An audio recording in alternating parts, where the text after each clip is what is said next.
Hi, my name is Liz Metz. I am with Frederick County Public Schools here in Frederick, Maryland. My colleague Emily Klauser and I are here to present to you today on our DARTS project. Emily's here, but not on screen with me. You'll get a chance to talk to her at the end. But we wanted to share with you today something that we found super important and as a necessity here in our county, as well as in our state. Before I get into the project, though, I want to give you a little bit of background information about who we are and what our model is in Frederick County, Maryland, and that gives a better explanation as to why we ended up doing this project. Emily and I are the only two adapted PE teacher specialists. We are technically a consultative model. So our main job is to work with our physical education teachers who end up becoming the direct service providers for our students and helping them provide that service, coming up with ideas, helping teach them how to collect data, how to present at meetings, all those kinds of things. But the unique thing about Emily and I in comparison to other teacher specialists in our county is that we're also responsible for assessing all of our students. And that keeps the assessments very similar and to make sure that we're consistent on who we are identifying and how we are providing support to our students. So she and I split the county. There's 10 feeders within our county. So there's 10 high schools. We split those in half. She has 5, I have 5. And then we support all of the schools under each of those. So all of the feeder pattern schools. So with that, we get to meet the students in the beginning and we assess them and we see their needs. And we collaborate with the PE teacher and the other members on the team. But after that point, the ownership and responsibility moves to the PE teacher to provide that service and do those daily modifications and differentiation. And that is where we found a big need for our teachers. So we have a lot of communication, a lot of talk, and a lot at the beginning of the process. And then a lot of it is transferred, or almost all of it is then transferred over to the PE teacher.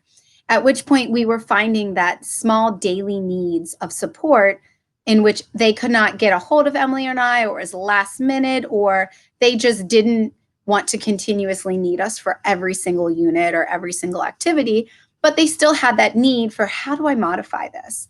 Oftentimes they get very comfortable with one type of student or a single student and they have it down, they know what to do, they know how to modify, and then all of a sudden they get a new student with a completely different need, whether it be physical or not, and now they're like, oh wow, I always did this with this student and it worked great, but now I'm trying to do it with this student and it's not working at all. What kind of different things can I do to help the student be successful? So we came up with the DARTS project, and literally it's a dartboard.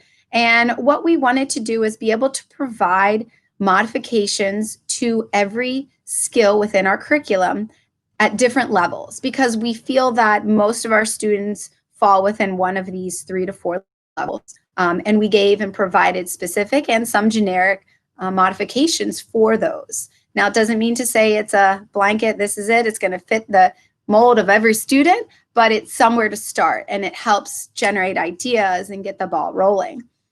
So Emily and I began, and it's been a long process. It has not been an easy one. It's very detail oriented and a lot of just little nitpicky tiny things here and there. We wanted to provide visual cues and verbal cues. We wanted to have videos. And then we also wanted to have those differentiation levels, as well as how to apply them once a student masters it at their ability. How can they then apply it into their curriculum? So that's how we got started. Now let's take a time to show you a little bit what it looks like.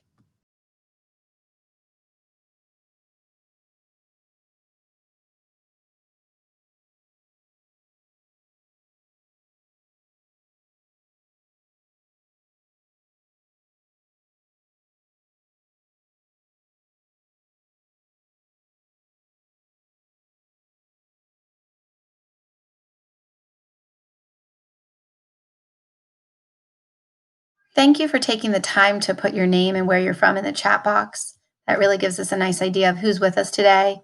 Saying hello to all the friends that we've made over the last few years, and welcome to those who hopefully will be our friends and colleagues in the future. We're excited to talk with you and share with you today. And as I also said earlier, if you saw on the earlier screen, if you could take any kind of notes on questions or clarification throughout the presentation, since we're not live, it's unfortunate we don't get to have that back and forth dialogue while presenting, but if you could save any of those for the end and we have time at the end to discuss those, we would really appreciate it. And we look forward to having a great day with you today. Let's show you what our project looks like. It started off as a Google slide presentation, and we called it Providing Modifications for PE Skills to Stay on Target. We did have a lot of collaboration from Jody Duff. Many of you probably know her name. She was Teacher of the Year a few years ago. She works in Howard County, which is a neighboring county of ours, and we've been fortunate to become good friends with her. She has taught us a lot. She is fun to be around, and she makes us all better teachers. We also collaborated with our very own Katie Smith from Rock Creek School here in Frederick County. Both Jody and Katie, work at schools with students who are severe and profound. And Emily and I have had the least amount of experience working with students with those needs. But anyway, we are super grateful to all the colleagues that we have who have helped us and support us with their expertise. And a lot of that has gone into this project. So as we go through the presentation, the first thing we did is we linked our previous year's presentation. 2 years ago, our main focus was something called Permit Up, and it was to help our teachers understand that you can modify and adapt almost any activity that you are participating in during PE, whether you are changing the playing area, the number of players, whether you're changing the equipment, whether you're changing the rules, or the ways in which you move through movement concepts and patterns. There's no reason a student and a child cannot be a part of a class. More times than not, I'm battling people that are saying, no, they can't do it. It's too dangerous. They can't keep up. They can't do this. I'm like, yeah, they might not be able to do it at that level, but a game is not sacred. An activity is not sacred. The students are. We need to change and think outside the box and perm up our activities and make sure we are providing an environment where all students feel included and all students are able to be successful. So that was our previous presentation, and that really paved the way for the darts. When you go through our DART presentation on Google Slides, each slide would be a different skill. We start off with our locomotor skills. Let's see, I like my leap. I use my daughter and my son a lot for these, and I think she looks really cool in the leaping. But every skill that you get to has and starts off with a critical and visual cues. When we do this, we really try to start with a board maker image because we feel that's often used in picture schedules and first then boards. But then I wanted to use my daughter, my son, or other individuals to show that it's really a human that is doing these movements and these activities. And I wanted them to see what it looks like, not just drawn in figures, but what it looks like to be a child participating. So we break down and we made the cues more simple, and then we provide that picture, and then we eventually add the videos. They both helped me out in a gym, not my own, but it was helpful to get a lot of these videos down. If we have others, we will include them. We then go into the levels of modification. So we have D, dependent on physical support. We have ideas like the use of a bar or wall to hold on to as the student walks or leaps over a flat object on the floor. Using an adult's hand and always say the word leap as they go over a noodle. Demonstrating the skill slowly, visually, and explaining the skill using that auditory. All sorts of things. I'm not going to read through all of them for you. You'll have plenty of opportunities to go through this on your own if you would like. Then we move on to alternate skill cues with fading support. So we've even simplified those skill cues a little bit more. You can always take one off if it's something that the student is not going to fully complete. We broke down the progress and the progression of the skill. What do they really need to be able to do before they can master it? Broad jump on 2 feet, balance on a foot, weight shift to the other foot, then balance on 1 foot, broad jump, and then land on 2 feet, and eventually you get to that leap. Moving down to requires minimal support. These could be removing just the obstacles in front of a student, allowing them to move freely using their assistive device. And then as we continue to go down, we get to that total independence. What does it look like? It might be just leaping over a line for our student or over a noodle. It could be running and leaping multiple times. It all depends on the student.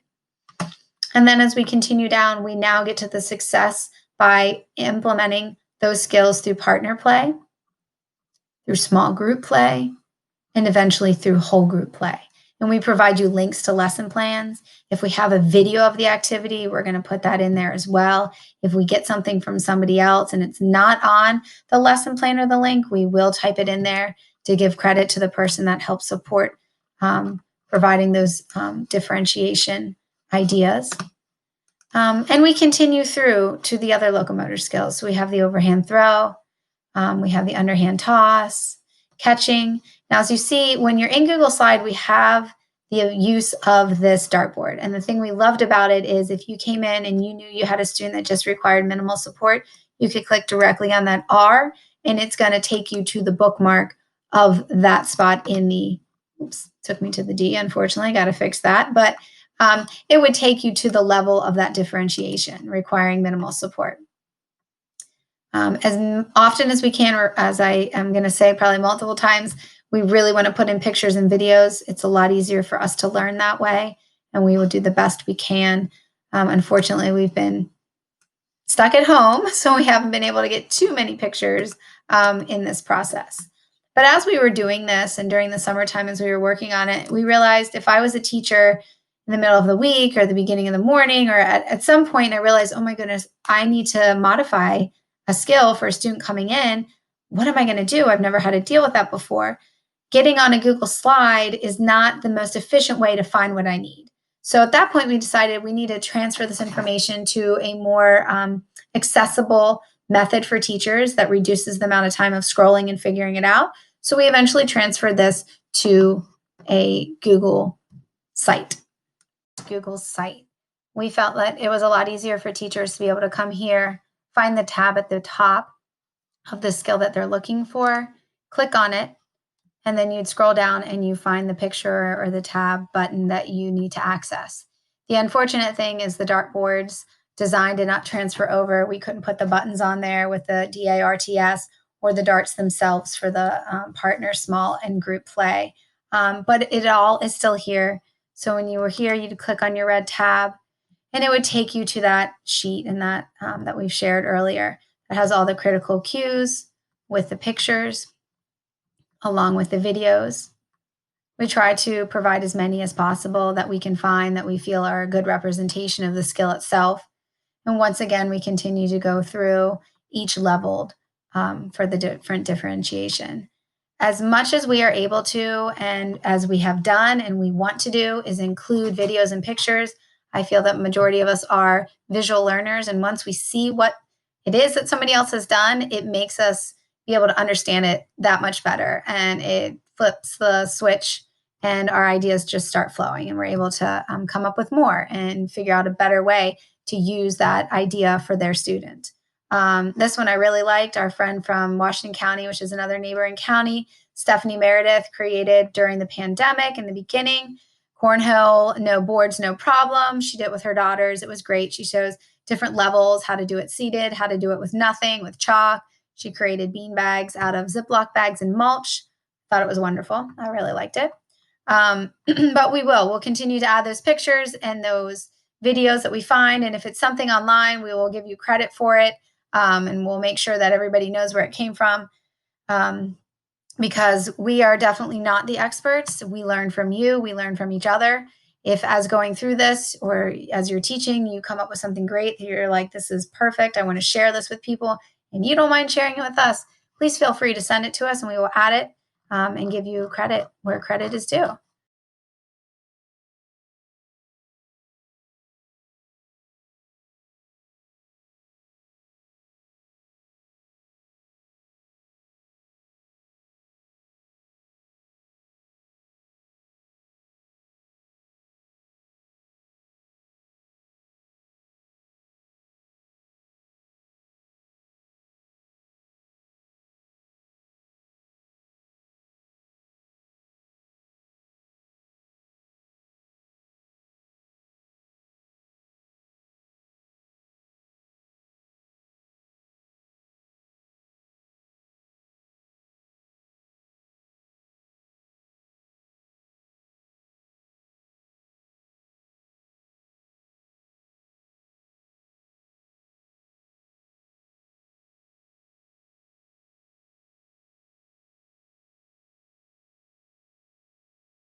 Thank you for writing in the comment box those areas that are most difficult to modify and adapt. That will really help us to review our project to make sure we have everything that you've mentioned included to really make sure this is a comprehensive project. Now that we've kind of showed you what it looks like, and I could keep going through all of it, but I'm not going to because that's redundant. I want to talk about how it can be used. And I want to give you a few situation descriptions of things and situations that Emily and I have been in and how this project has helped instantly. So just recently, I was observing a student who was working with an SEIA. This student is attending school currently in person for half a day, but is still accessing all of his classes virtually from a Chromebook. He's sitting in the library doing this. During PE, the student watches his teacher, listens to the directions, and observes his classmates participating. Once students begin moving, the SEIA then takes the student out into the hallway and begins practicing the skills.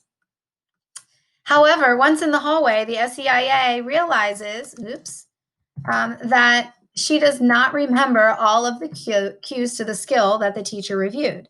She does not have any markers to help show the student how far to travel or visual prompts. He becomes unmotivated and distracted. What could she do? Well, while I was sitting there talking with her about this, I noticed that she had a communication ring hanging from her hip. And that made me instantly think of darts. And I said, hey, let me show you this project we had.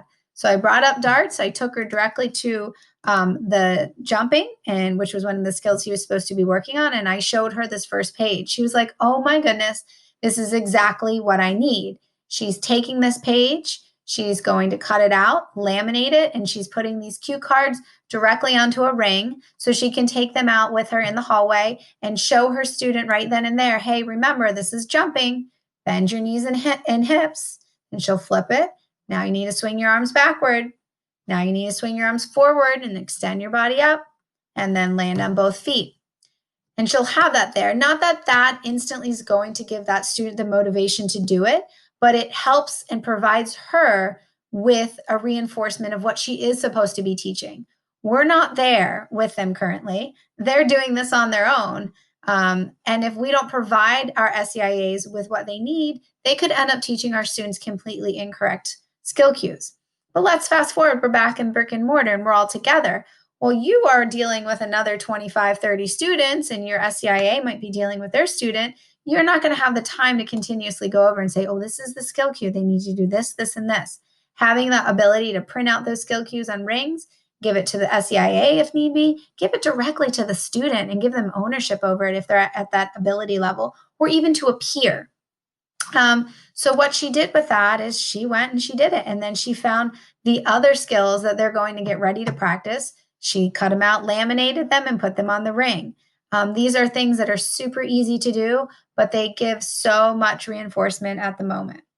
The next thing we discussed was, well, how am I going to motivate them? What am I going to do?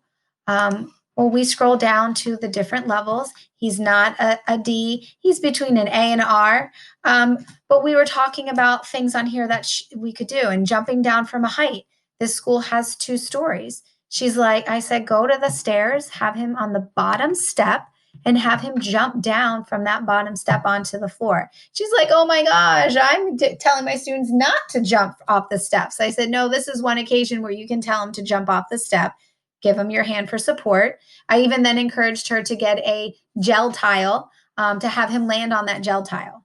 Eventually, she'll transition the gel tile away from the step and have him practice using 2-foot poly spots. He'll stand on those feet, and then he'll practice jumping onto the gel tile.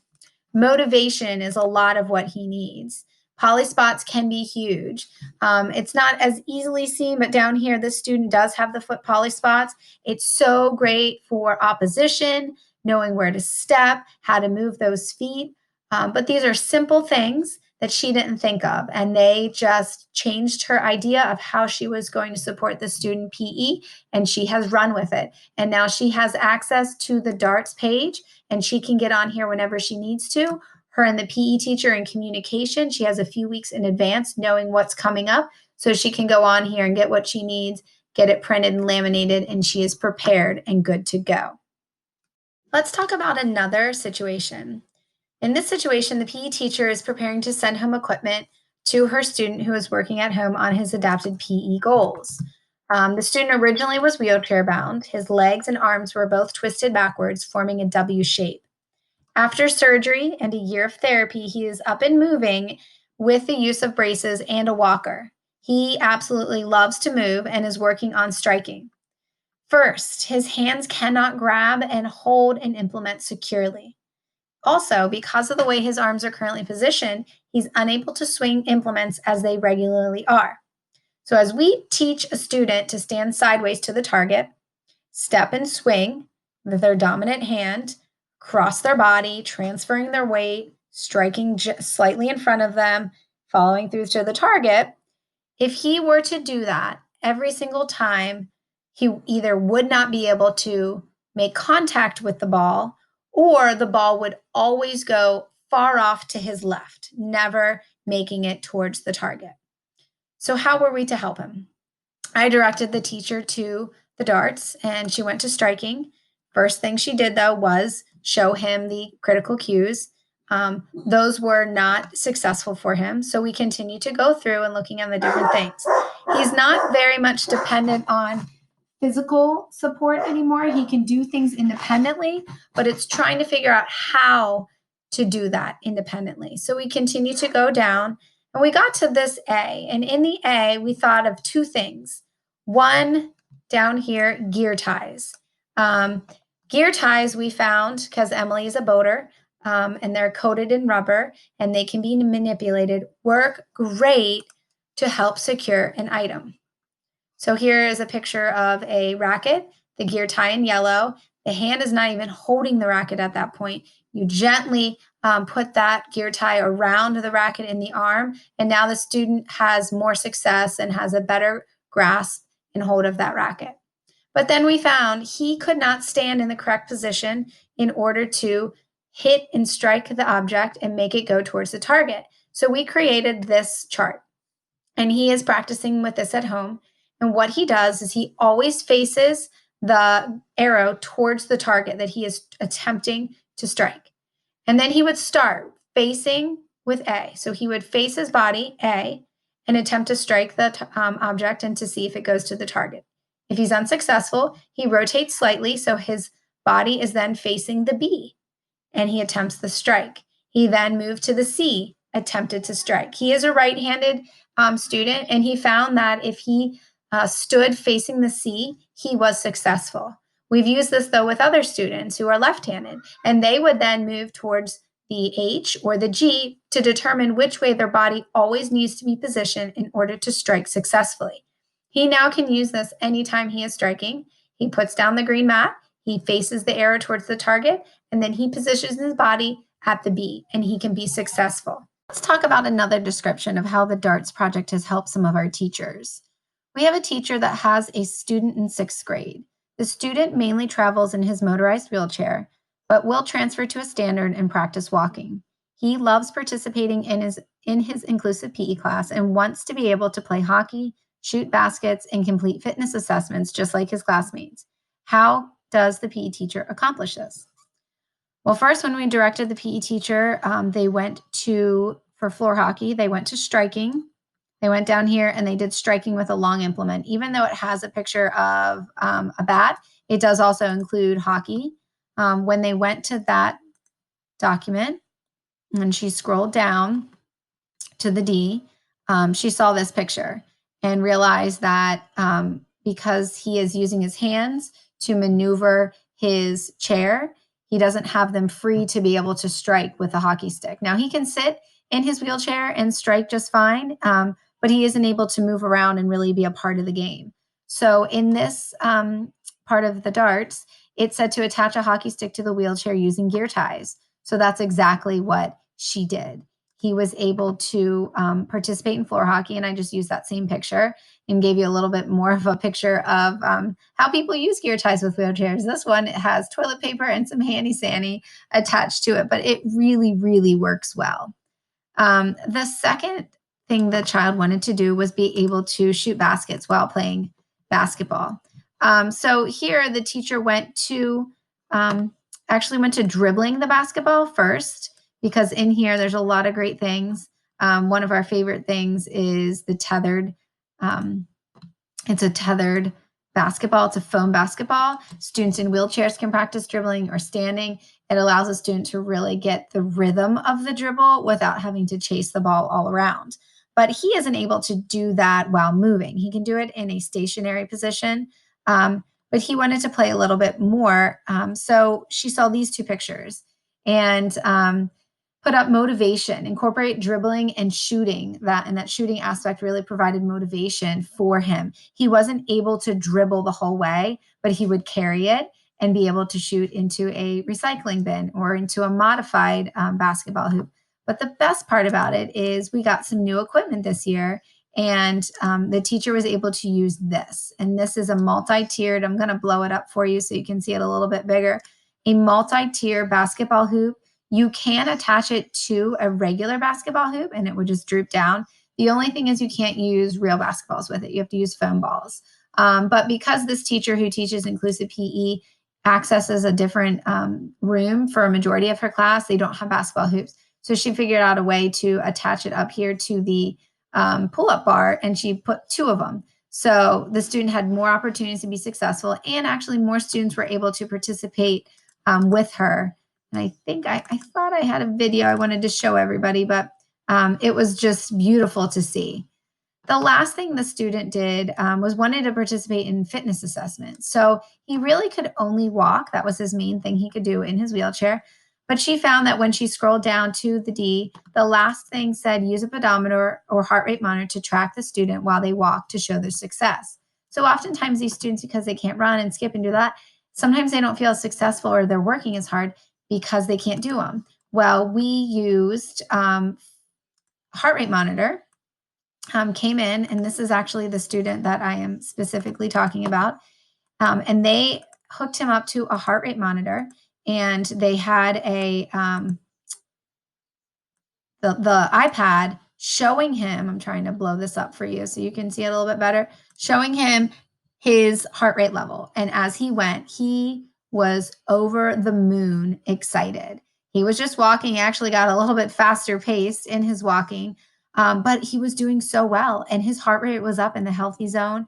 And he had that immediate feedback that he was working hard and he was improving his fitness. And this was the best thing for him. He just loved it. The next step was to figure out a way of how to attach the iPad to his walker. There would have been a way to do it to his wheelchair, but in his wheelchair, he's not moving.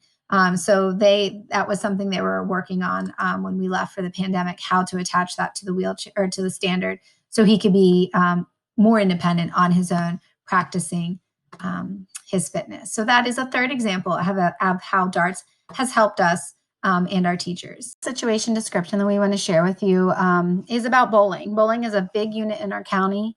We begin teaching our students in kindergarten how to bowl by standing in opposition. First grade, they move on to stepping in opposition. Second grade, they have to do 2 steps. And by third grade, they begin the 4-step approach. We expect them by 5th grade to perform the 4-step approach in a fluid motion, and also how to score a bowling game. One of our teachers who had not had very many students with adaptive PE finally had a student who had a difficult time remembering how to step and how to hold the ball. Using our darts, she was able to do the following and find the following, and we sent it to her to use. So something we began was we had these stickers that Emily put on a long rollout sheet and then laminated it. Starts with the feet together, and it shows her how to step. You flip it over, and it shows the steps if you're a right-handed student. So this is one side's for the left-handed, the other side's for the right-handed. And we also provided her with these 2 balls. This ball, we added these 2 black lines to it to really show how to do the coyote or the rock star, depending on what terms you use. And then we also have this, where if students cannot or do not like that feeling of the fingers being separated, they can stick all 4 fingers in here and then use the thumb hole. She also was able to access the cue cards that showed about the grip and showed about bowling, and it worked very successful for her. Thank you so much for being with us today, for taking the time to let us explain our project to you. We hope you found some things useful, maybe that sparked some ideas for you and your students. We would love now if you stay on for about 15 minutes and give us your feedback, ask us your questions, and provide us with any ideas that you think might be beneficial to add to this project. We will provide you with the links to it. And if you have any ideas or anything in the future that you would like to collaborate on, we love to meet and work with new people, and we'd love to do it with you. So let us know. Stay on if you don't mind, and thank you so much for your time.